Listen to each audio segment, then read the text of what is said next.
Okey, Assalamualaikum warahmatullahi taala wabarakatuh. Kita sambung pembelajaran kita hari ini masih lagi bab 7, sukatan serahkan data terkumpul untuk tingkatan 5. Okey, bagaimana kita nak bina poligon kekerapan tanpa menggunakan histogram, tanpa kita membina histogram. Okey.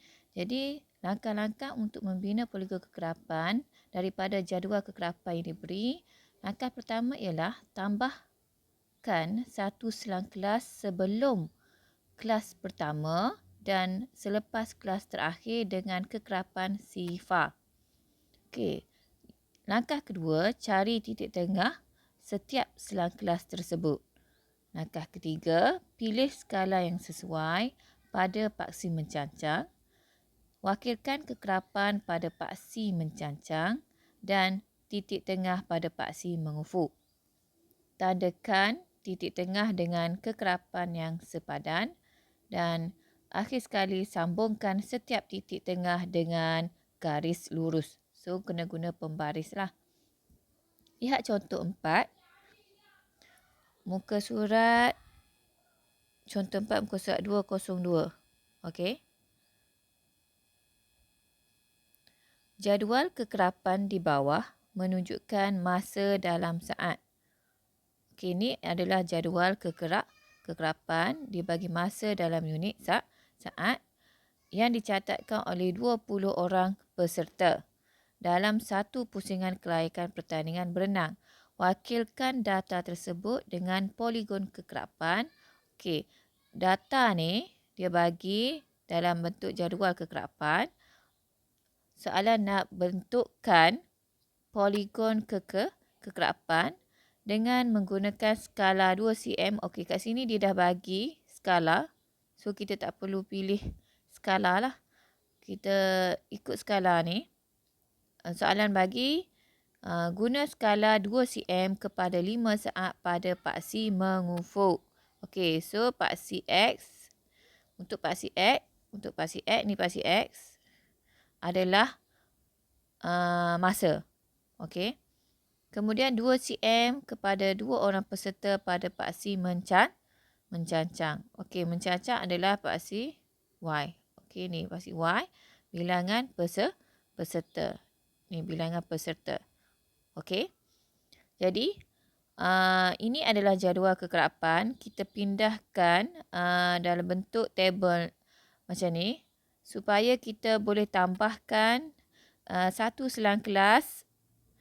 Sebab langkah untuk membina poligon kekerapan, kita kena tambah satu selang kelas sebelum kelas pertama. Okey, sebelum kelas pertama, ni kelas pertama, di sini adalah kelas pertama. Jadi sebelum kelas pertama, kita kena tambah satu lagi kelas, satu lagi selang kelas yang menunjukkan kekerapannya ialah sifar. Okey, so kekerapan sifar. Kemudian selang kelas yang ni kita pindahkan ke sini. Masukkan saja nilainya. Okey. Dan last sekali kena tambahkan lagi satu selang. Dan selepas selang kelas terakhir kena tambah lagi satu selang kelas yang kekerapannya ialah sifar. Okey. Siap tabel ni. Cari titik tengah. Okey, nak cari titik tengah, hak bawah tambah dengan hak atas, bahagi dengan 2. So, 45 tambah dengan 49 bahagi dengan 2. So, akan dapat 47. Begitulah seterusnya 50 tambah dengan 54 bahagi 2 dapat 52. 55 tambah 59 bahagi 2 dapat 57.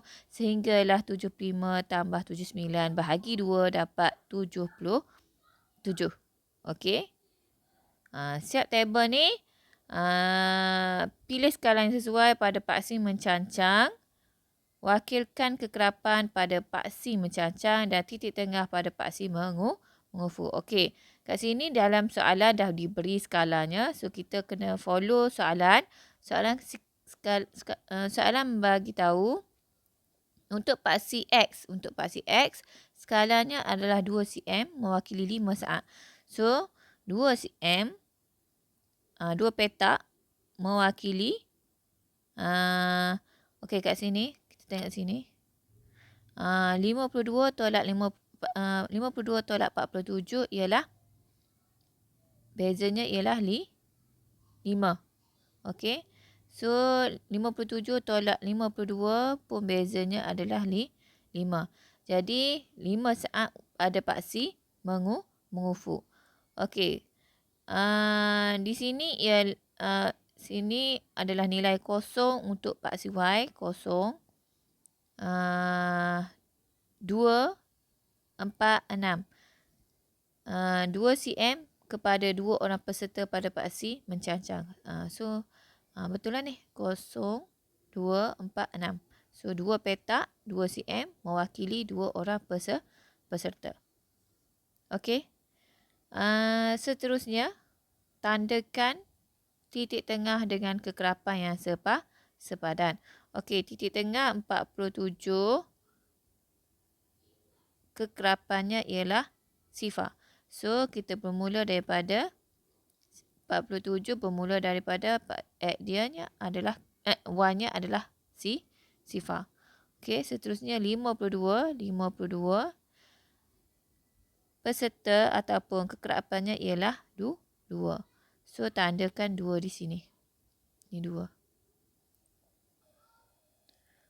Okey, seterusnya 57 titik tengahnya 57 titik tengahnya jadi bilangan peserta ataupun kekerapannya ialah 3. So, 57 cari nilai 3. So, tandakan sini. Okey. 62 bilangan kekerapan ni ialah 6. 62 kekerapannya ialah 6. 67 bilangan peserta ialah 5. 67 bilangan pesertanya ialah 5. So, tanda sini. 72 bilangan peserta 4. 72 bilangan peserta dia 4. Tanda sini. Dan 77 bilangan pesertanya ialah 0. Okey. Untuk poligon kekerapan, pastikan permulaannya bermula daripada Y0 dan juga berakhir dengan Y0.